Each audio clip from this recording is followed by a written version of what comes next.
Hi, this is Little Dwarf playing games while rambling incoherently into a microphone.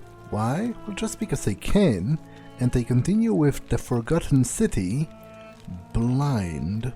Now, I was about to visit the magistrate of this city. Isn't that Pericles?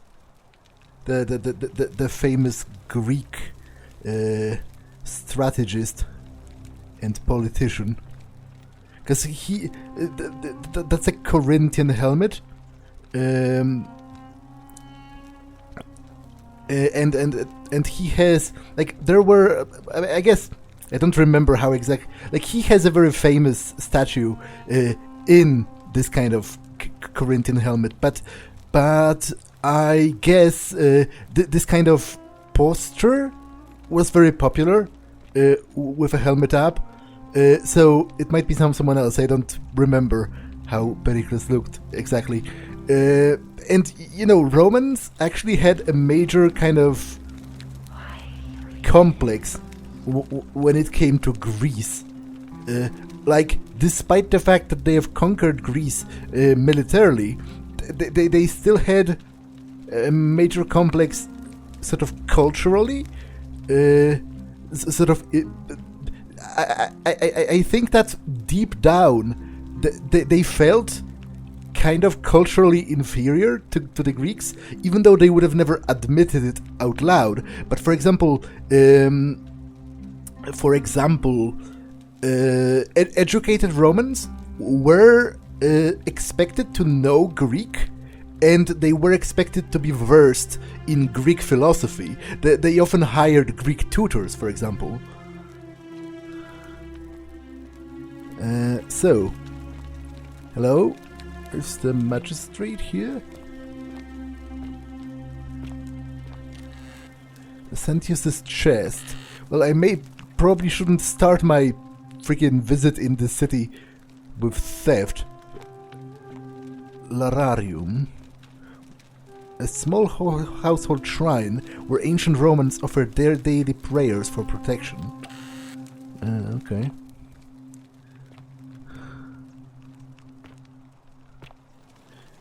Where is the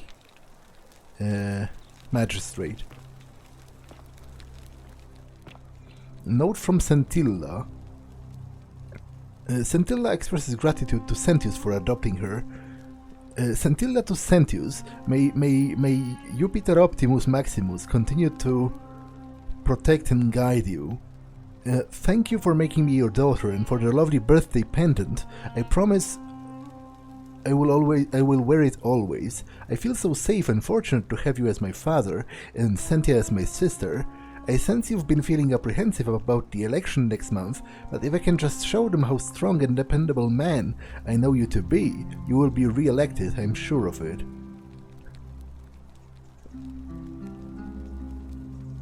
Okay, so he has an adoptive daughter, as well as a natural-born daughter.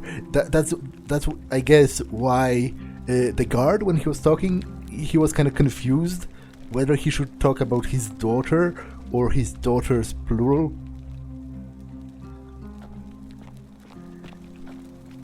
But I feel kind of deceived. I was told I'm supposed to meet the magistrate here, but he is not here from the looks of it. Are you his wife or his daughter?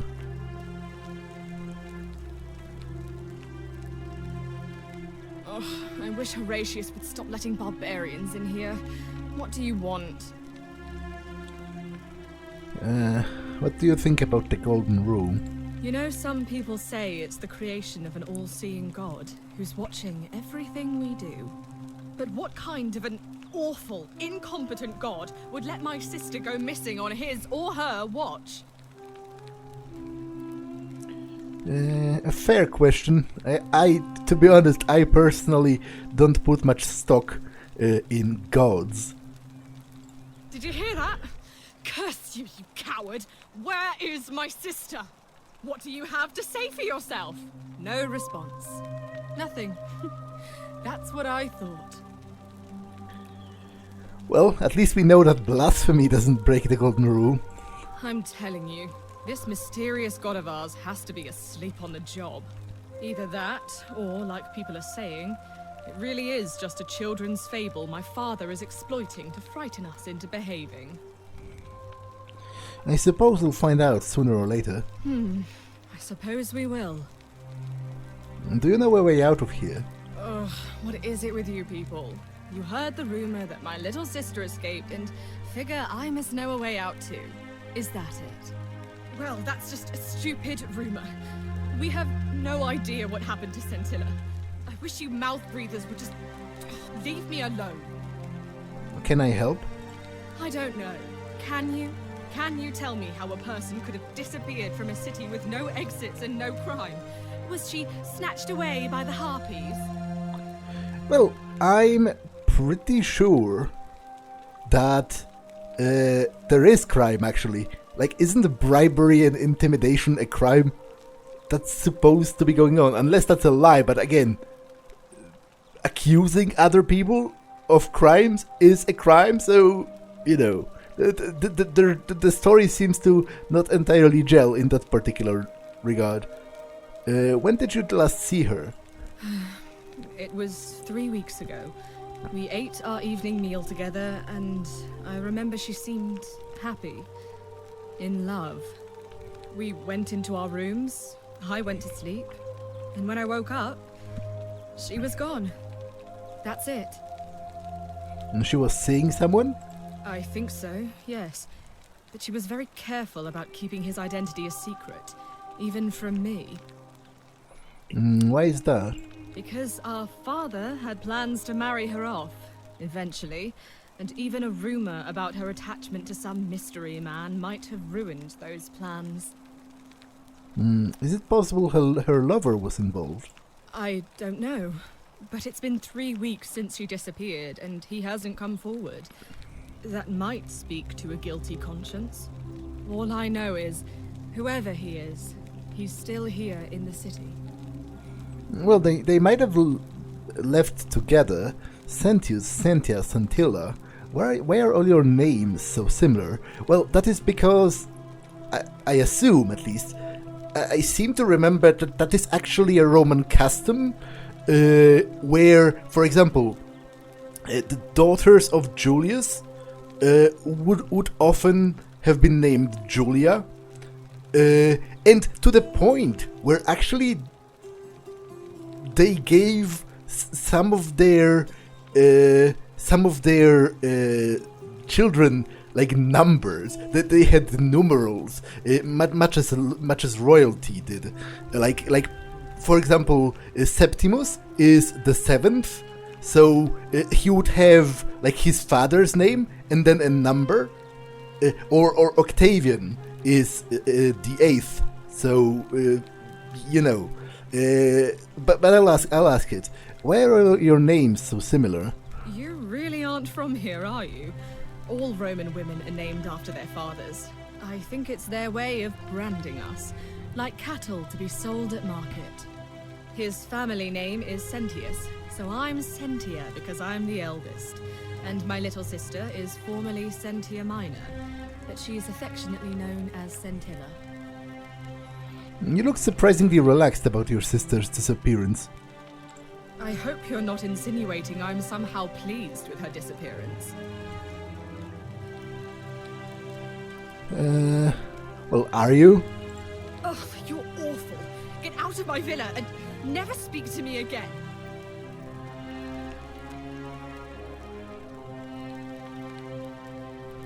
Do I need to ask Horatius to escort you out of here? Get out, you horrid barbarian! Fair enough, but I'm looking for your father, and I can't seem to find him.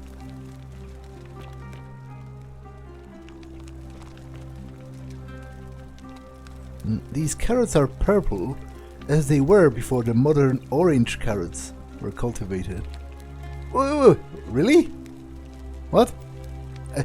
I am thoroughly aware of the fact that a lot of modern produce used to look a lot different, because all of our current produce is genetically modified, originally via selective breeding. For example, watermelons used to have a lot less of the sort of the actual eatable insides. They had small balls of it rather than a big ball. But I totally wasn't aware. Like, if this game is shitting me, I wouldn't know. Were carrots originally purple? Like, were they some kind of a beet offshoot? I guess I'll look it up and confirm in the description.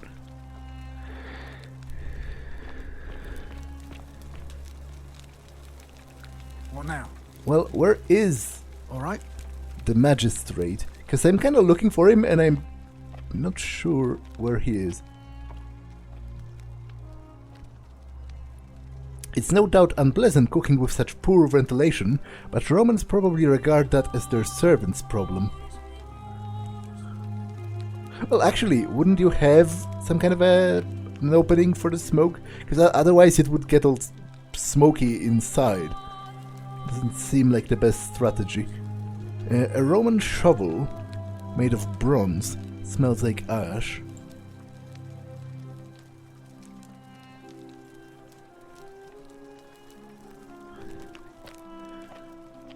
On your best behavior, I trust? Yes, of course. But I don't know where the magistrate is. A sculpture of Ares, the Greek god of war, known to the Romans as Mars.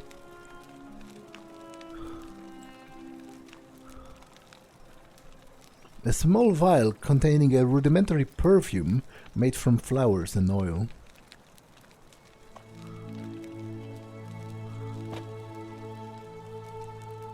A brass mirror. The brass has been polished into a rudimentary mirror which has been used for applying makeup. Wait. Could you polish brass all the way so that it's reflective enough that you could see yourself in it? I totally wasn't aware of that, and it doesn't look like it from the looks of it. Like, certainly doesn't look like a reflective surface that would be clear enough for you to apply makeup with. A brass jar containing some sort of powder for makeup. Cynthia's journal. Cynthia's younger or the older one? Cynthia believes everyone is entitled to their secrets. Dear diary, today my father suggested I write a diary as a way of keeping myself occupied while we deal with all of the sudden and devastating disappearance of my sister. As a dutiful daughter, I of course shall oblige. The following pages contain my innermost secrets. I know you're reading this, father. I may be young, but do not think me stupid. We're all entitled to our secrets. Cynthia. Fair enough. Fair enough. Cynthia's chest. Again, I don't particularly want to steal from everyone. I have just arrived at this place. An ink jar. The ceramic ink jar. The ink appears to be made from soot and water. Rudimentary perfumes. That's a brass mirror, which I've already seen. Cosmetic jar. Scintilla's chest. To be honest, I kinda... like... I'll save and see if I can inspect a chest without stealing anything from it. I can, so I'll look into the other chests. Because they may have, like, quest items. Denarius, I don't want their money. I do want... Keep an eye out for Scintilla, would you? Yeah, I have that in mind, but I also would like to find the freaking magistrate that you told me to talk to, and I can't even find him. Okay, he has a lot of money, which makes sense. He seems to be...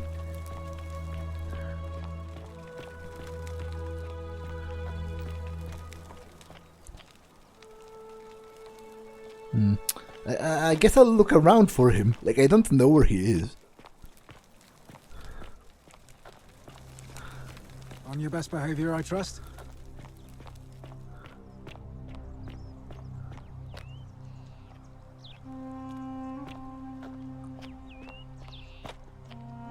Okay, so that's like their private garden of sorts.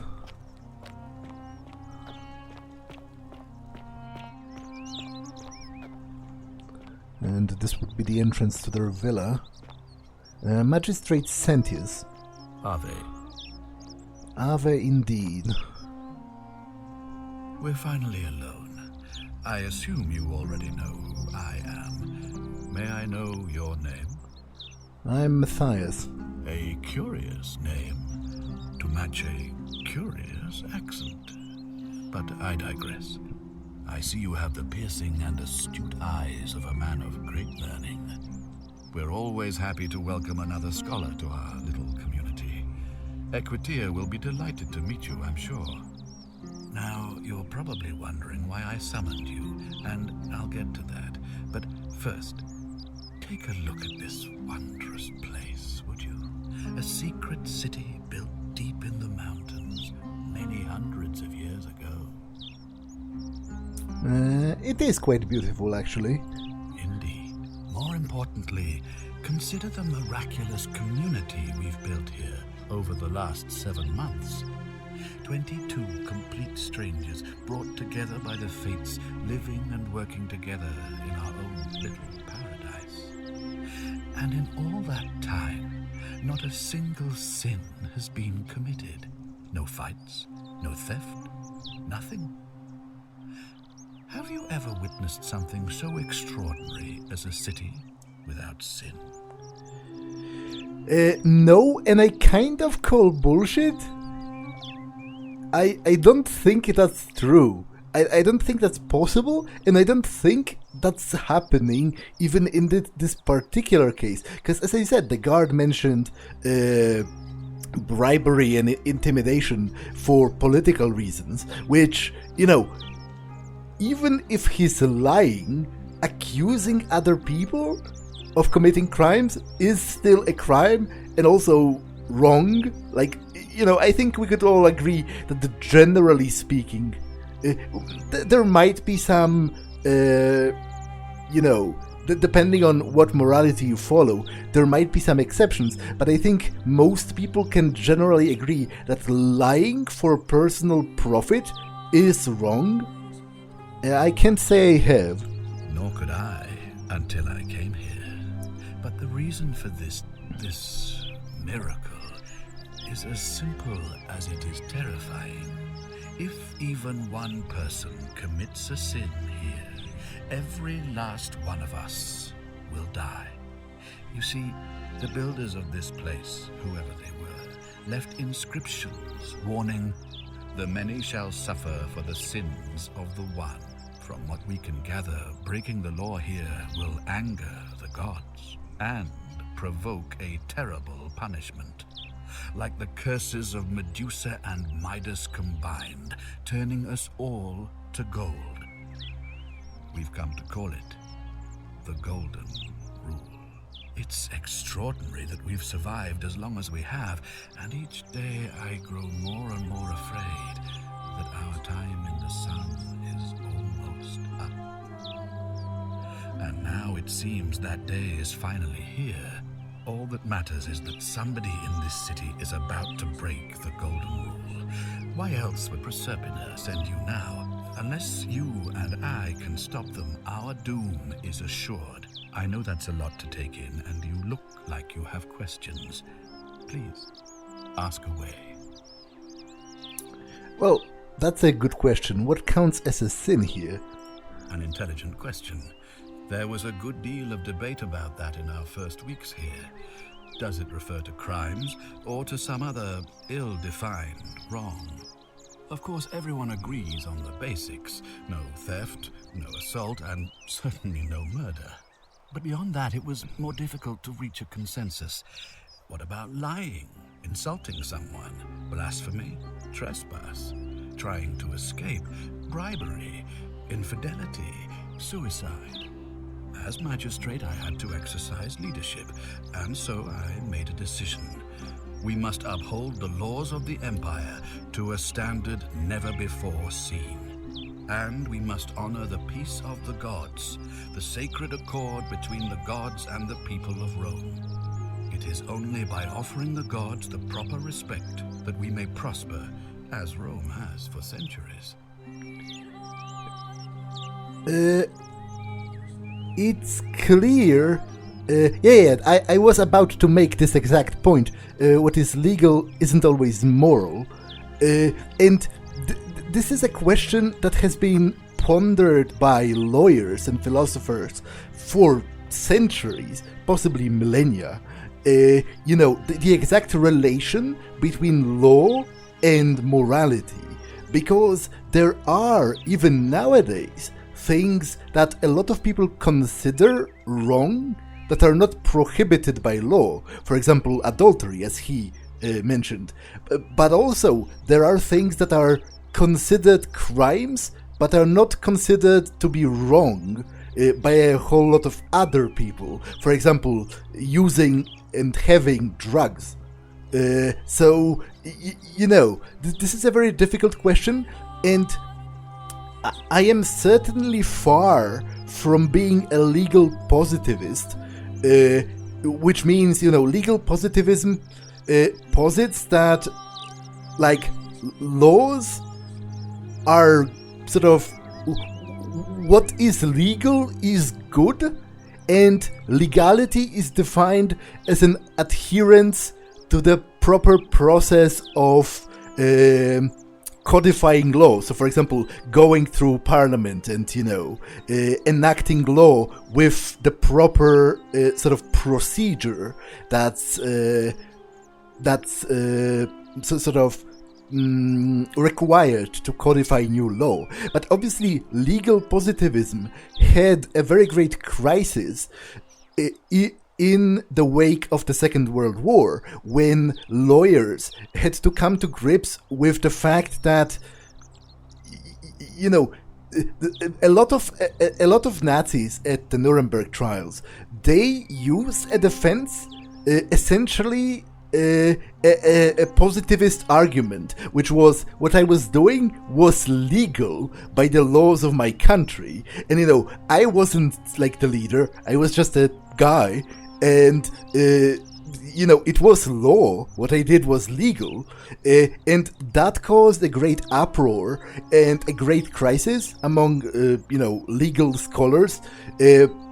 So certainly nowadays, they're pretty much, if you're a sensible person and a sensible lawyer, there probably aren't any pure legal positivists left. I think the majority opinion is that legal norms and moral norms, they kind of crisscross. So, there's some morality inherent in the law, but there are certain things that have sort of a moral value, but they aren't decided by the law. Or there might be certain things that are codified as law, but a lot of people would agree they are actually wrong, depending on the period and the place. I'm not sure if that's a good idea. What is legal isn't always moral, and many of your laws and customs are considered barbaric where I'm from. Barbaric? Barbaric? What are you talking about? The Empire is the most civilizing force in the known world. Rome is a beacon of light in the darkness. For 800 years she has borne great statesmen, philosophers, poets, artists, and engineers. We have comprehensive laws protecting the rights of our citizens, which have unified countless warring tribes all across the Mediterranean and beyond, from Gallia to Judea. All our citizens are treated the same, regardless of the color of their skin or their sexual preference. Can you say the same? When our people are starving, they are given food rations, and when they are wronged, they have the right to bring the guilty party before the magistrate. Our laws forbid treason, murder, assault, and rape, as well as theft and arson, and so on. No other civilization in the world is so advanced, and you have the hubris to call us barbaric? Right. For example, slavery is legal, according to your laws, which I would argue slavery is actually one of the most abhorrent things that humans can do to each other. And also, again, by this point, I'm pretty sure you aren't even Roman citizens. You're living a delusion, because the only people who are proper Roman citizens are the people of Rome. Don't your laws allow slave ownership? Of course. What else would we do with those prisoners of war who would otherwise have been executed? And besides, there are laws for their protection as well. Don't your people watch blood sports for entertainment? Which I think that in itself is kind of a stupid argument, because we continue to do that. Like, people die from boxing, for example. Not routinely. It's certainly kind of an event whenever that happens, and a large controversy. But it does happen, and obviously it's not healthy to get knocked in the head for like years. So that is not entirely a sensible argument, but I'll say it just to hear his response. Don't your people watch blood sports for entertainment? On occasion, but our gladiators are almost all volunteers seeking glory, or condemned prisoners who would have been executed anyway. I do not see the harm. Don't women have fewer rights than men? Of course, but with fewer rights come fewer responsibilities, and the right to be protected by their fathers and husbands. Don't you persecute Christians? Do you even know who Christians are? As I said, it's 65 AD. Christianity would be a pretty newfangled kind of thing at this point. And this is a small city. Don't you persecute Christians? You mean the blasphemous cult responsible for burning down half of Rome last year? It's hard to blame the people for being angry about that. Ah, right, because they mentioned the Great Fire of Rome, and I think one of the denarii bore the name of the Emperor Nero. So, don't you practice collective punishment? Are you talking about our practice of decimation? Of course. We could hardly unite all these warring tribes without a disciplined, formidable legion. Well, where I'm from, we consider those things to be abhorrent. Well, right now, you're a long, long way from home. I have made my pronouncement on the subject. Unfortunately, there are still those here who resist, whispering blasphemous and treasonous lies in the shadows. I would be keeping a close eye on them if I were you.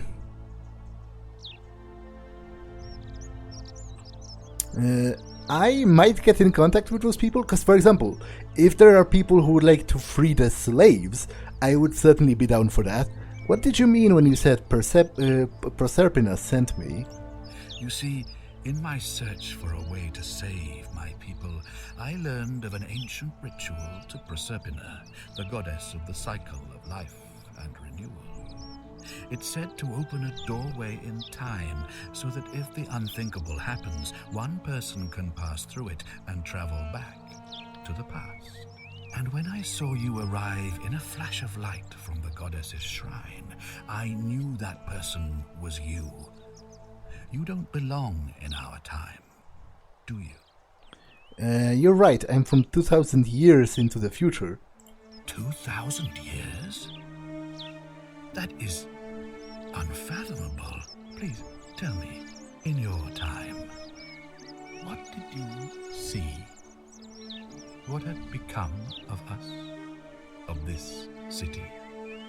You had all been turned into golden statues.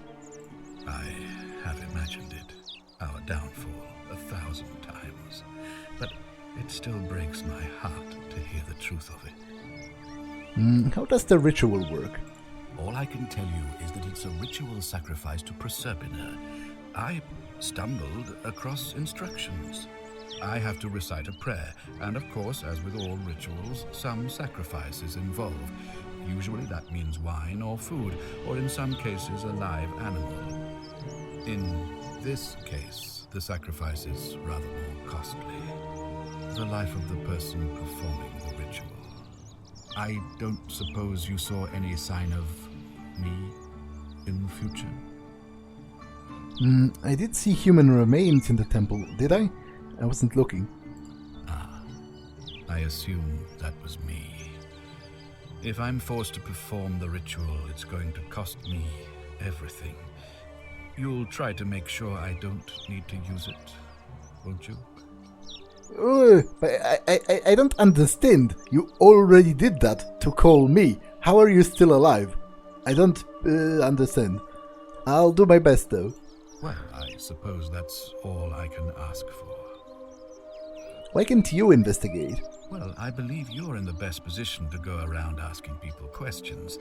You're new here, and it'll seem perfectly normal. As for me, well, it pains me to say my attempts to impose order have not earned me many friends. I fear I may not even remain magistrate after today's election. The people here would only treat my curiosity with suspicion. You shouldn't have that problem, though, unless, of course, you get off on the wrong foot. Fair enough. Do you have any suspects? Do you ever stare at a problem for so long that you can't see it for what it is anymore? What's needed here is a fresh pair of eyes. The less I prejudice the independence of your investigation, the better. Do you think it could be related to Scintilla's disappearance? Ah, so you know about that already. It's a devastating loss, of course, but that was over 3 weeks ago, and whatever happened to her, it didn't break the golden rule, so I don't think it's connected with our imminent demise. Still, if you happen to find her and return her to me, I would be eternally grateful. I'm not going to ask this. This is a bit too direct. Come on, tell me what you really think. Well, all right. There are those who wish to vote me out of office so that they can pursue their own misguided political agenda. Frankly, their selfishness and recklessness risk destabilizing the entire city. I would be looking very carefully at them if I were you. If I do this, will you help me get back to my time? If I understand Proserpina's ritual correctly, that problem should take care of itself. Let me see if I can explain. If you manage to prevent the sin that breaks the golden rule, I won't need to bring you here. I won't create the portal, and you will never have been able to come here. Thus, you'll have created a paradox. If this occurs, you should be flung back to your own time, having changed the past for all of us. Make sense? Kind of. I guess. So I guess he didn't do it yet. He has rewound the time. He did it later, and that's why he died. But it's not currently the moment when he did it. Like, I entered an earlier moment in time. I think so. That's all the questions I have. Ah, good. So, are you with me? Can I count on you to figure out who's about to break the golden rule? Well, I'm in. Wonderful. Now, I need you to investigate the city, talk to everyone, help them if it'll win their trust. I authorize you to enter private homes and inspect possessions and documents, unless, of course, you're asked to leave. Figure out who the culprit is, and as soon as you have a name, come back and tell me immediately. Alright, I'll get started. Oh, and one last thing. If I were you, I'd start my investigation by visiting Lucretia at the Shrine of Apollo in the Forum. I heard wailing from there not long ago. Seems like something's not right. This will prioritize the new quest. I'll see what I can do. I think I'll go by sort of proximity. Like, whoever I meet upon walking around, I will talk to them. There's a guy exercising.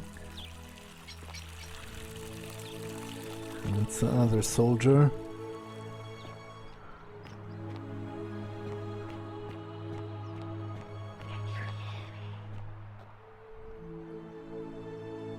Ah, it's you again. Hope you're settling in, friend. Now, what's on your mind? What do you think about the golden rule? Oh, I don't give it much thought these days. I mean, everybody here's got their own view about what we need to do to survive. But I say, let's spend less time arguing about what it means to be good and just get on with it, you know? What do you think about the election? I can't see how I could vote for either candidate. I don't like Sentius much, but Malleolus is almost as bad. Even I could do a better job. Me, a farmer.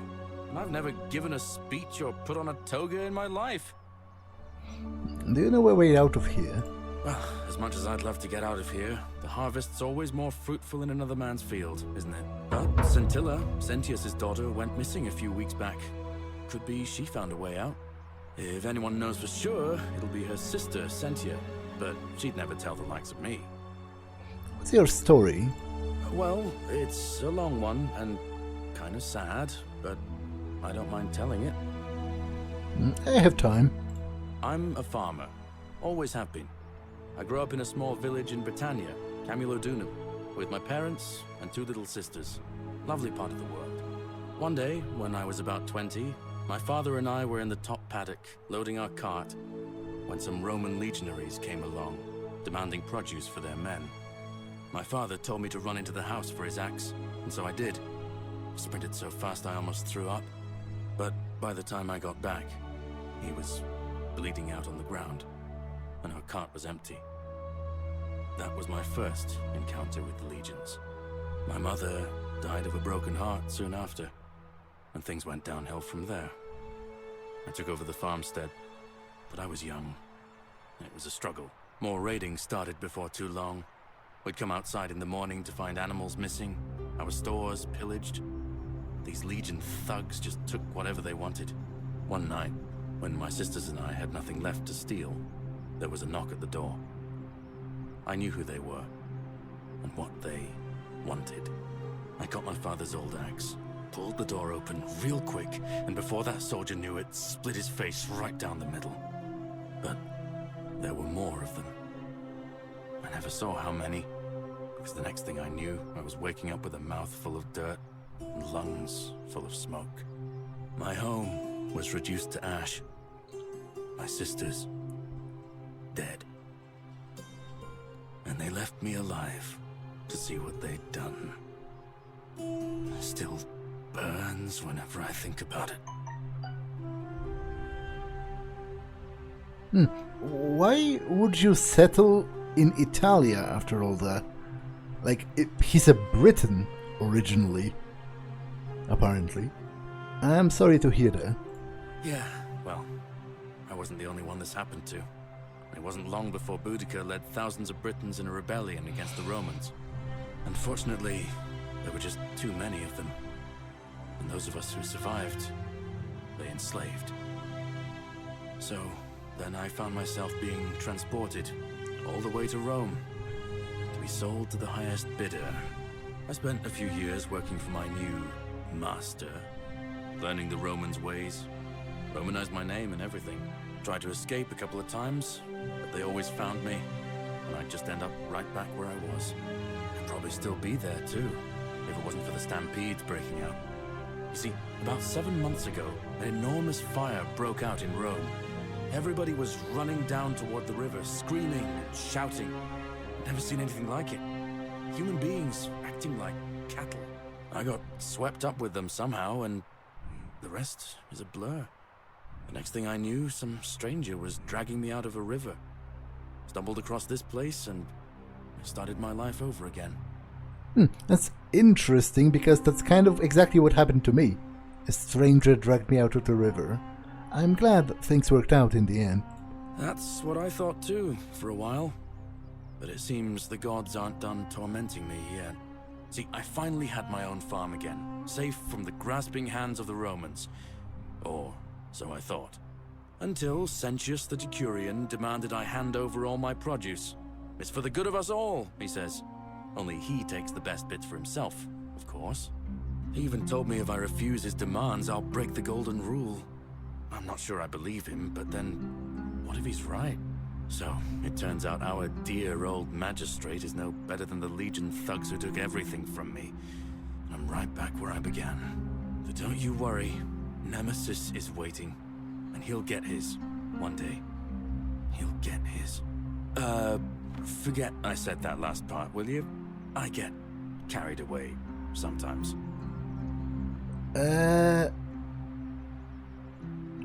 Well, we'll see about that, but to be honest, isn't extortion also illegal? Like, you know, he would call it taxation, but that analogy would only work, because obviously for the longest time, tax was actually paid in produce. Like, you know, you would pay in grain, for example. But that doesn't really work as an analogy if he's literally taking the best part of the food for himself. Like, that's no longer taxation, that's just straight up extortion. We'll see about that. Oh, come on, don't be like that. Anyway, that's enough of me rambling. Was there something else you wanted to talk about? I'll be going. Alright, see you around.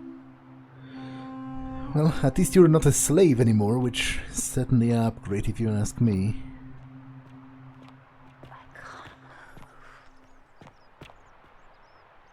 So are those statues talking to me?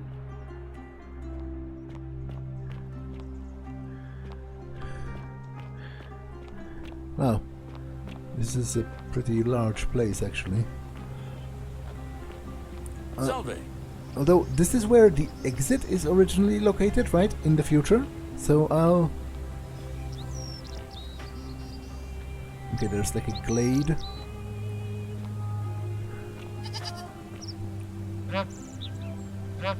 Fortune smile on you, brother.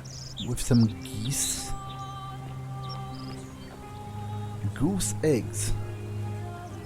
A bunch of goose eggs laid by the city's goose. Take item.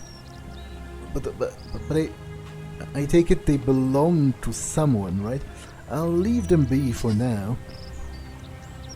And try to remember that they are here in case I have a need of them later on.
Oh, there are people living in here?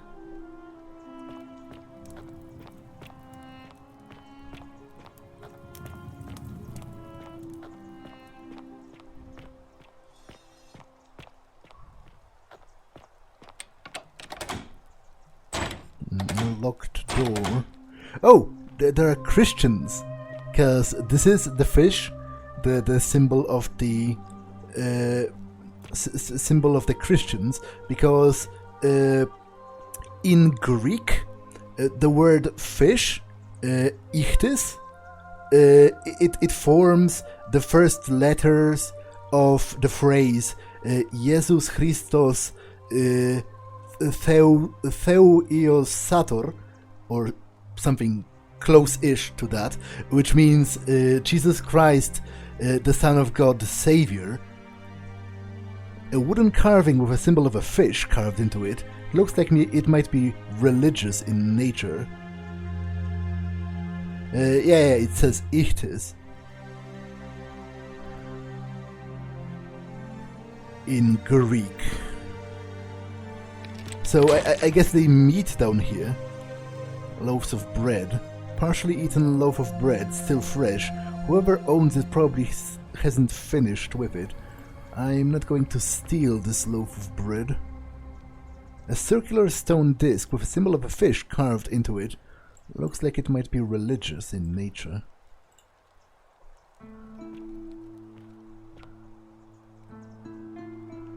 Okay, so I found a hidden Christian meeting place.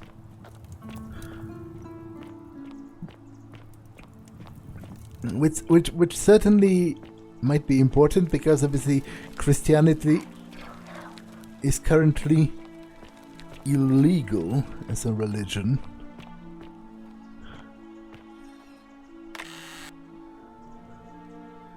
Okay, this doesn't seem to belong to anyone. It seems to be forsaken stuff, because it says take, not steal.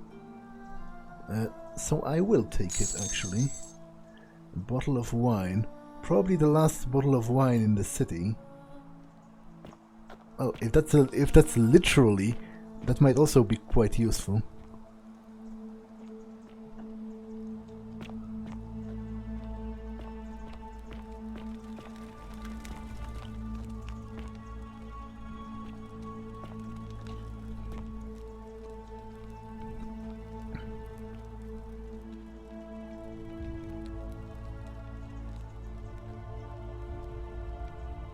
The bloodless shadows wander without flesh or bone.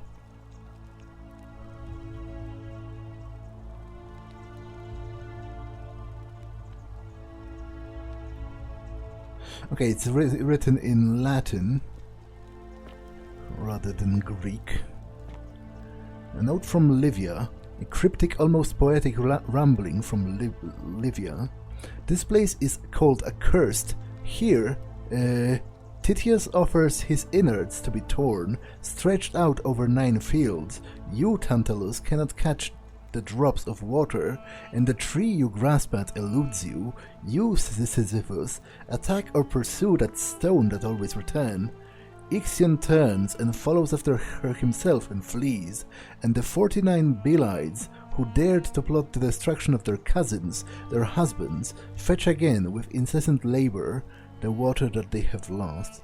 Okay, so she's talking about, like, endless toil? And this seems to be possibly the sea, like some kind of a raft, and a bearded man.